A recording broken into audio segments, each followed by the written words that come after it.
after watching a few bloggers give their take on Davido and Sophia Momodu's custody battle in court, here is a few things I have to say as a victim that survived narcissistic abuse. You see, if you have never suffered love bombing, devaluation, discard, you will not understand why Sophia Momodu moved the way she did. This is a lady that thought she was a very important person in Davido's life. You see, at the end of the day, after she got pregnant, she had to fight to prove the paternity of her child before the whole world. A lot of people came out and say, but it's not a social media fight. After the kind of frustration and humiliation she has passed through, you not having legs to stand on, you will come outside and scream and shout. Let online in-laws, let online aunties come in and contribute their own 50 cents. At least it might help you, which is what gave her the leverage she has today, you see.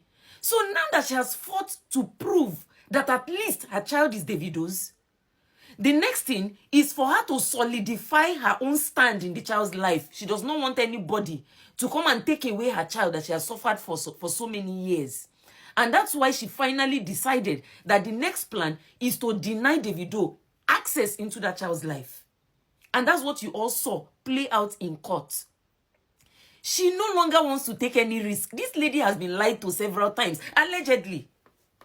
Because she continued to open her legs to the man, because she feels like she deserves to be in that number one position. And that number one position, you and I know who occupies that position.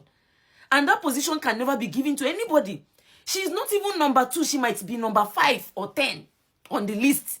Knowing fully well all the women that has come and gone in Davido's life. And finally, just like any smart woman that has been scorned, she decided she would go low with him in court.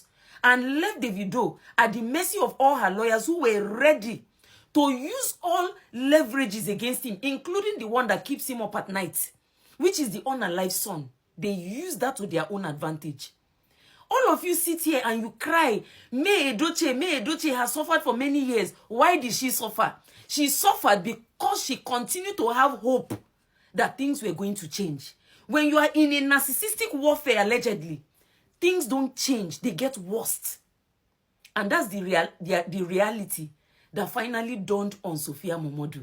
And she said to herself, look, do the needful.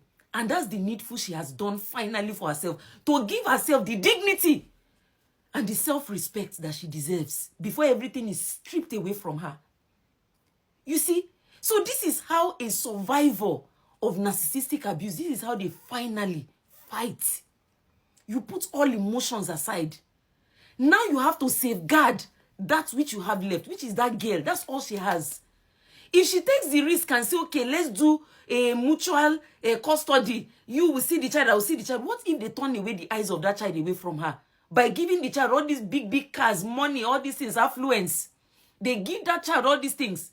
The child suddenly doesn't want to see the mother anymore. She doesn't want to take that risk. It's risky. And so she says, I'm going to safeguard what I have left, which is Imade. That's all I have. And she decided to maintain sole custody. When Imade is 16, she can decide to go and see her dad. Free will, she'll go. And when that time comes, if I'm the mother, I'll still advise her, take everything you can take. He's your dad. Don't lie there. No play. Take everything you can take when that time comes as well. You don't want to lose on all sides. People will still come here and laugh at you. All those people you want to please, they will still come to online and laugh at you. So she brought her case online because she was losing on every side. She did not have legs to stand on. She only could come to online and cry. Aunties, uncles, make una come put mouth. I don't they lose. That is how a wise person behaves. At the end of the day, she cried. Paternity test. She proved it. That's the father. His name is Davido. That's your dad. At the end of the day, I sever all ties with you. Very smart move. At the end of the day, I use your unalive child against you. Leveraging. That's what it's called. And that's how women who have been scorned, this is how they move. They sever all ties from the man that has put them through all this abuse. Allegedly, they sever all ties. and they don't put emotions. I go to church, my pastor said I should forgive, and please, spare me all that. When you were being put through this love bombing, lies, triggered, all these mind games, did your pastor, did he put mouth that time? When it's time for you to deal with that narcissist in court, allegedly, make anybody no put mouth. And justice has been served. And that's how it goes. Everybody now, face your front, mind your family. I mind my family, you mind your own family. And that's how the story goes. So she has done it. Online in-laws don't put mouth. Online aunties don't put mouth. I'm one of the online aunties. Online uncles, they don't put mouth. Daddy Freeze and co. They don't put mouth already.